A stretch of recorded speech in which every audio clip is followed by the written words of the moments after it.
split between conscious and unconscious, right? But then for Arendt, there's also another split, and that's between me and myself. And that's a split that doesn't necessarily come into being unless you do have this Rumspringa. It's not a Rumspringa. It doesn't have to be a complete deep dive into philosophy. But it has to. It would probably involve journaling. It would probably involve plenty of time spent in solitude, pulling away from the social. That's not the same thing as staying isolated when you're already isolated because you're like an incel or something like that.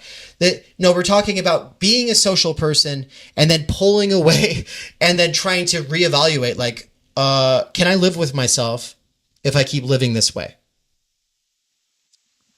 That question, she says, creates this distance between me and myself. And myself is this thing that I've been calling a higher self. And I know that that's going to drive some people crazy because, I mean, Bourdieu would fucking go crazy just hearing me say that.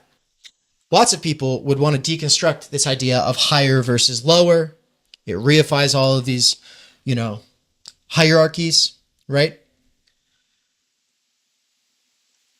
But the moral question of how you live with yourself, if you keep on living this way, whether you live within a Nazi regime and you're going along with the status quo, or if you are on this career trajectory where you hustle and grind all of the time, all of your time is instrumentalized, and all you care about is profit and conquering the other or securing some kind of win in the future. That would be the pure egoism of the me in Levinas. And the higher self, which is not something that it seems like Levinas really gets into too much, not in the way that Arendt is talking about it, is the fact that you can choose to do otherwise than you've been doing. And I want to say that for Levinas, I think, and this will be one of the big things that we pay attention to over the next year, I think that he does have some kind of a conception of this higher self, but that it's actually in the face of the concrete other. So it's not in this moment of solitude when you ask yourself that question, but it's instead the question that is posed by the abject other, the destitute other, the indigent other, which is to say the orphan, the widow, the stranger. I think he would probably use the term refugee, Except that stranger comes with a little bit more risk, a connotation of a little bit more risk, stranger danger. And I actually think he wants you to think the refugee might kill you. He doesn't want you to act like, no, strangers are all fucking great. We should be open-minded and bring them all in. He wants you to feel the call of responsibility that is there in the other, but also to realize it comes with danger.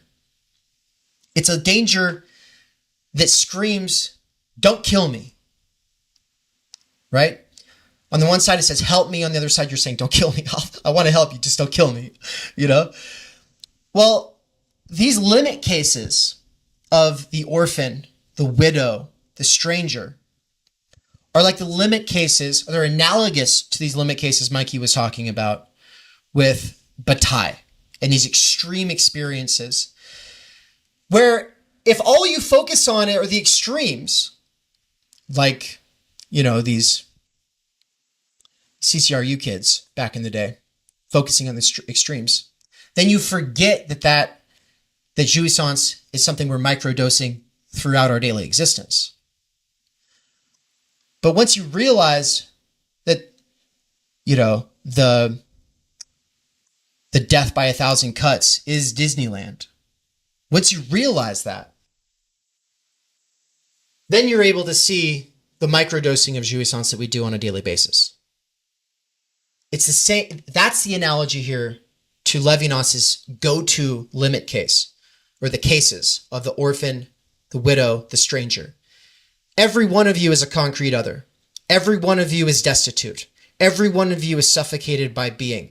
Every one of you wants outside of yourself. Every one of you, every one of us, we all feel this, but also we get normalized and find ways of distracting ourselves and find ways of associating that covers all that up in the same way that we cover up how we microdose jouissance.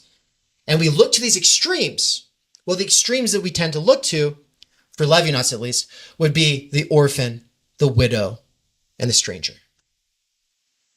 I think nowadays, on the progressive side of things, it would be more like the intersectionally most marginalized person in a given situation, right? But the point is that it's a radical alterity, otherness, that allows us to kind of, on the one side, you can be deceived and think, oh, I'm normal. And that person, they're so far gone. Oh my God, that poor person, let me help them. But then like what Levinas wants is to shine a light on our own situation, which is also indigent, also impoverished, also destitute, also vulnerable, right? It is the fundamental vulnerability and precarity of the human being for Levinas that makes it so that the ego has to build walls of safety and security. And of course, the bourgeois individual goes so much further because that bourgeois individual doesn't owe anything to anybody. He says it's the bourgeois who is square with the other. To be square with the other is to say you have no debts with others, right? I've paid my dues. And that part of what the dollar does, and this is one of the things that David Graeber is so good at in his book on debt, is that the dollar gives us like the illusion of not owing anybody. Once you're not in debt, you've paid your dues, right? You're square with the other. This is the spirit of the bourgeois for Levinas. And it's a relief. And it's a defense mechanism, this relief, this being absolved of any debts to the other. It comes with, I think he says it's like a naive sort of, what's a word he used?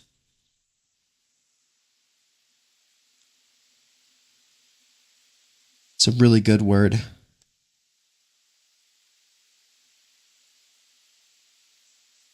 False serenity is the word he uses. It comes with a false serenity. Okay, so in the same way that and so the reason I brought Arendt in here alongside Levinas is whether our higher self is something that we come to know through encounters with radical alterity, or if it's something that we come by becoming other to ourselves in the space of solitude where we ask ourselves if we're able to keep living with ourselves the way that we've been going along with the flow with the society that we live in, whatever. I think from a standard critical theory position, this distinction is pure ideology because it's all just the big other anyway. It's all just the superego. It's all the symbolic order. Your sense of guilt, your sense of responsibility, your sense of morality itself is pure ideology.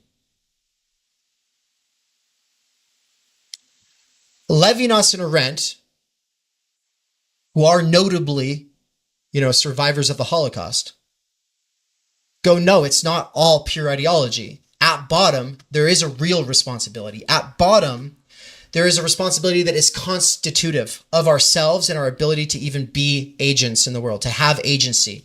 Our ability to be free is based in this responsibility to the other. Sartre would agree 100% on this.